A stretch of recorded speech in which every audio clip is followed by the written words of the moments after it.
I have talked with one man who worked in the Defense Intelligence Agency who told me, quote, "Linda, our government has proof that 3 competing extraterrestrial civilizations have been mixing and matching genes to create all kinds of life forms on this planet for at least 270 million years, before the time of the dinosaurs."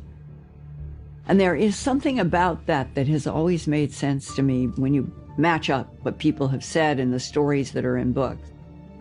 And it may be that those are the 3 civilizations that the DIA guy meant when he said there have been 3 competing: grays, blondes, and the reptilians. But he went further and said the reptilians say and claim that they have been on Earth first.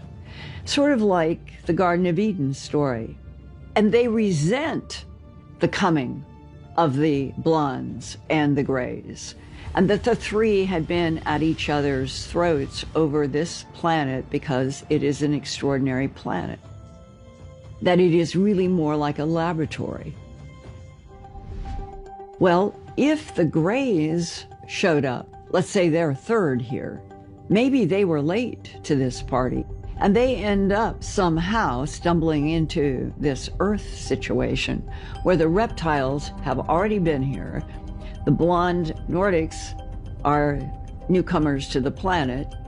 It may make sense then that when you get to the 20th and the 21st centuries, you do have a lot of military people who have had missions with these, who say they think that the Nordics want to help us because they want the reptilians out.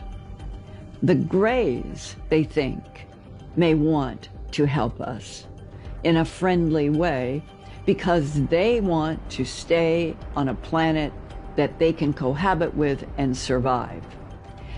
The blondes don't hate the grays, so they would be tolerated.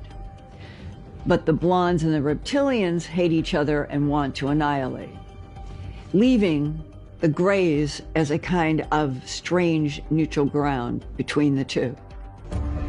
They are evolving and a learning species just as much as any other species in the whole universe. And at one point or another, they have calculated this very intellectualized way of what is the balance and the best way, so to speak, and they came to 100% success rate. But that also makes them in their eyes, the last species of the universe, and then the species who, turns off the light.